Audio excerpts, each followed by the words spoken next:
If there's one thing I've learned in my short tenure racing cars, it's that non-racers really have no clue what racing is truly about. And you know what? I don't blame them.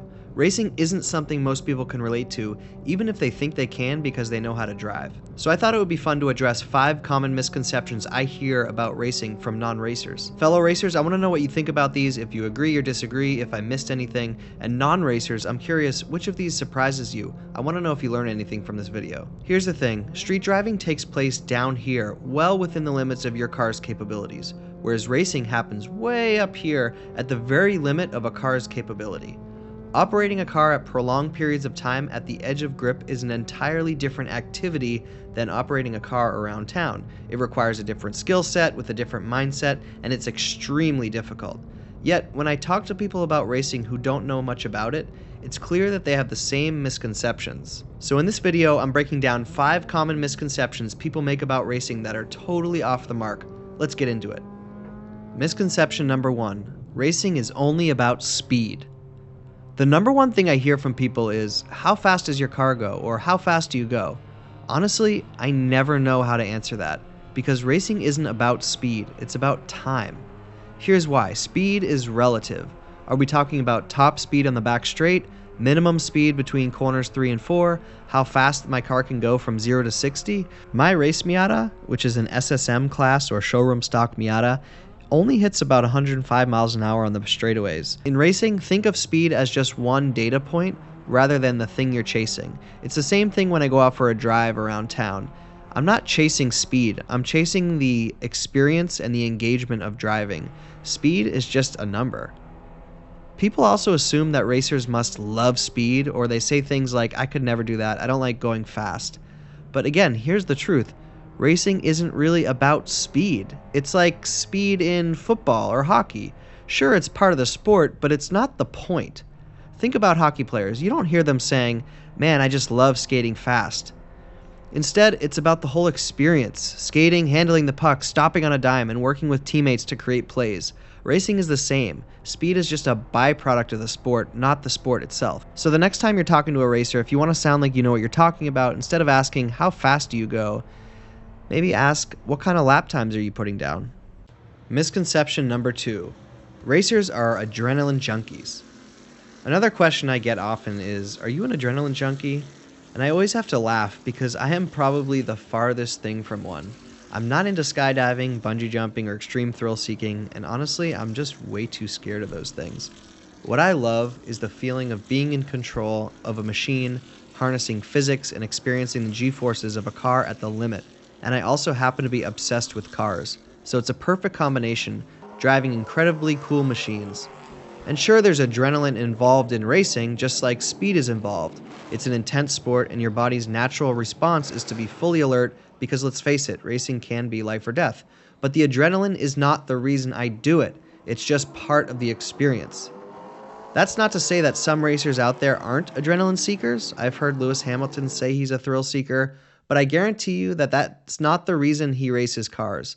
He and so many other race car drivers race because they love the sport, just like why any professional athlete plays a sport. They love it so much, they were talented enough, and they got good enough to play at the highest level.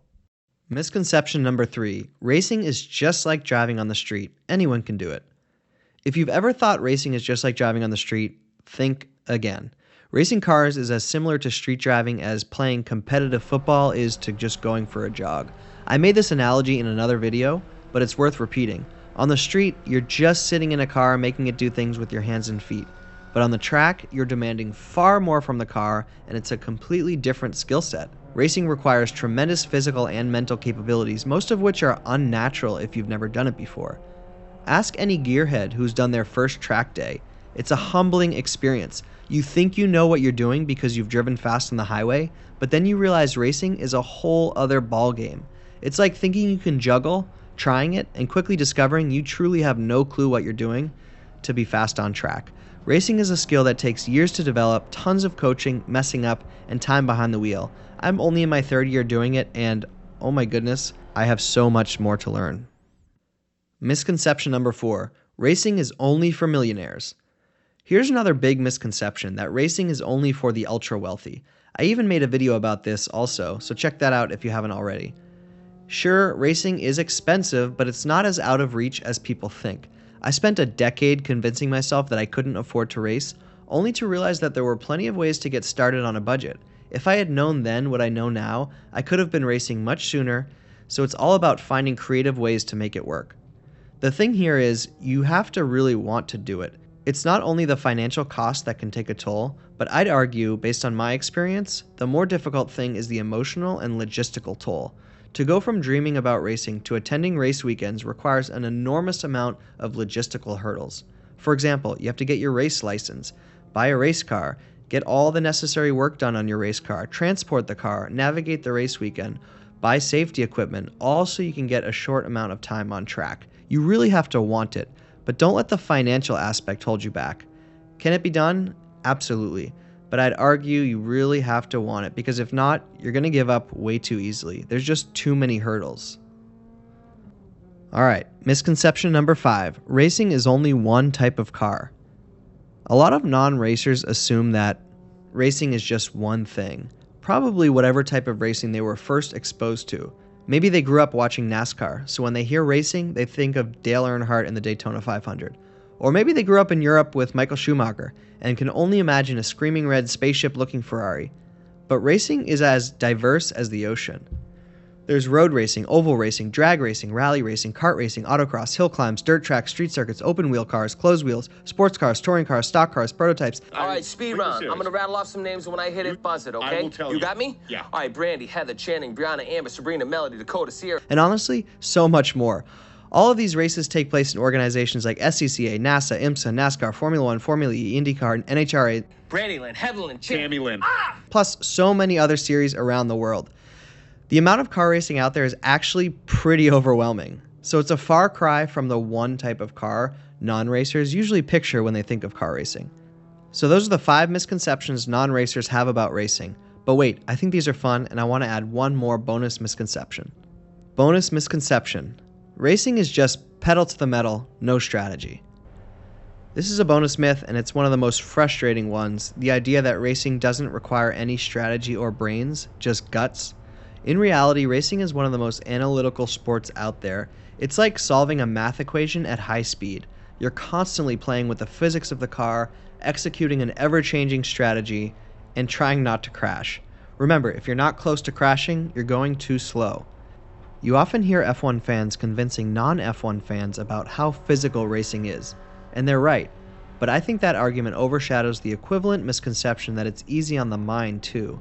I'd argue, as physical as racing is, to be a top racer, the mental gymnastics you're doing are just as intense as the physical aspect, if not more intense.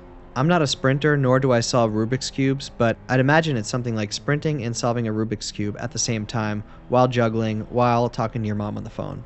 It's not just about bravery, it's about balancing physical endurance with mental gymnastics, all while straddling the fine line between too slow and out of control. Racing requires immense focus and brain power, far from the pedal to the metal attitude that most people think it is. So that's it for today, guys. Those are 6 things people often misunderstand about racing. If you like this video, let me know in the comments. Did you agree? What other misconceptions have you heard about racing? Should I make a part 2? Drop your thoughts below, and don't forget to like and subscribe for more racing content. Peace.